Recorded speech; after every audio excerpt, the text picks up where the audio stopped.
Bonjour à tous, je voulais vous parler de l'épigénétique, euh, qui est en fait une découverte qui a été faite par un chercheur russe dont je n'ai plus vraiment le nom, mais ce n'est pas grave, on pourra toujours trouver ça sur Google après, par la suite, il n'y a aucun problème. Il y a 7-8 ans, il y a une découverte qui a été faite par rapport à l'épigénétique. En fait, pendant de nombreuses années, depuis plus ou moins, enfin depuis toujours, on considérait que il y avait 90% de l'ADN qui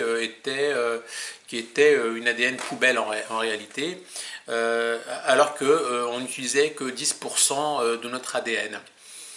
En réalité, cela fait 7 ans, à peu près 6-7 ans, qu'on s'est rendu compte qu'en fait, l'ADN poubelle, entre guillemets, avait une fonction bien plus puissante qu'on ne l'aurait jamais imaginé. C'est-à-dire qu'en fait, on s'est aperçu, à travers des expériences, que simplement, la manière dont on va se positionner, par exemple, peut influer sur notre physiologie. Et ça, c'est les 90% d'ADN, donc on appelle ça épigénétique,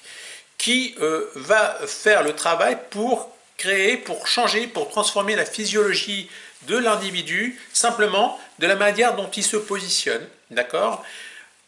Ça va plus loin que ça. La manière dont la personne va manger, c'est-à-dire son rapport à la nourriture avant qu'il mette cette nourriture dans la bouche et qu'il le mange avec l'intention de la manger, avec une certaine intention, etc., va faire que la nourriture va avoir un impact sur le corps qui sera différent ou pas en fonction de la manière dont on va manger. L'intention que l'on va avoir sur la nourriture ou sur la manière dont on s'habille ou simplement sur le rapport à l'autre va faire également que nous pouvons changer à la fois et notre physiologie, donc notre corps, notre physique, donc nos cellules de notre corps, mais en même temps notre psyché,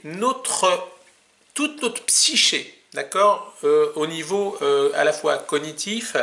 intellectuel, etc. De la même manière, ça veut dire quoi? Ça veut dire que quand on parle de psyché, on parle également de pensée positive. On parle de joie, on parle d'enthousiasme, on parle de tellement de choses positives qui sont générées simplement par une intention, par une posture, par une manière de manger, par une manière de se comporter, par une manière de s'exprimer. Alors a fortiori, effectivement, on parle d'intention, on parle de posture, de comportement, on parle de nourriture, mais effectivement, donc a fortiori, c'est ce que l'on va sortir de notre bouche qui va faire qu'on va créer des choses au niveau de notre corps et au niveau de notre psyché, d'accord? C'est-à-dire que en parlant de manière calmement, de manière calme, en disant des choses positives, on va créer dans nos cellules des ondes, des énergies positives, mais en même temps, dans notre pensée, on va avoir une pensée positive qui va être générée par un moteur d'énergie qui va nous permettre, un petit peu comme si on nous poussait derrière le dos, comme une force nous poussait derrière le dos comme ça, qui va nous permettre d'avoir de l'enthousiasme et une énergie débordante pour aider l'autre, pour s'aider soi-même et pour avancer bien évidemment dans la bonne direction. Donc en fonction de la manière dont on pense, en fonction de la manière dont on se comporte, dont on a notre posture, elle est là, en fonction de la manière dont on s'exprime, en fonction de la manière dont on mange, tout ça va faire que on aura une attitude, on aura un état d'esprit et des cellules qui seront comme ça ou comme ça, qui seront soit remplies de bonnes énergies au niveau des cellules physiologiques,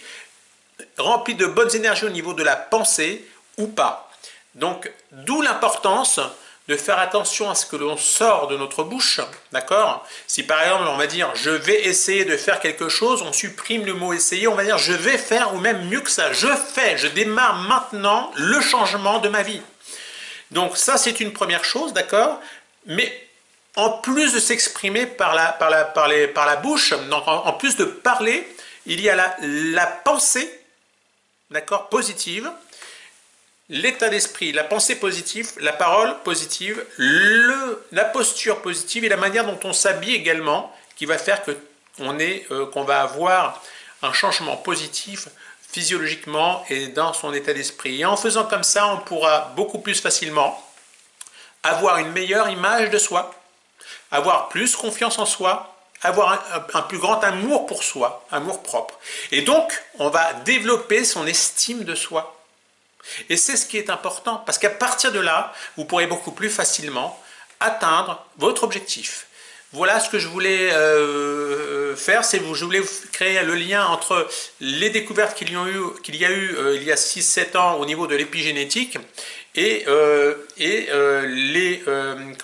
connexions avec notre manière d'être, notre manière de penser, notre manière de manger, notre manière de nous positionner, notre manière de nous habiller, qui vont faire qu'on aura une meilleure estime de soi et donc on pourra beaucoup plus facilement atteindre nos objectifs.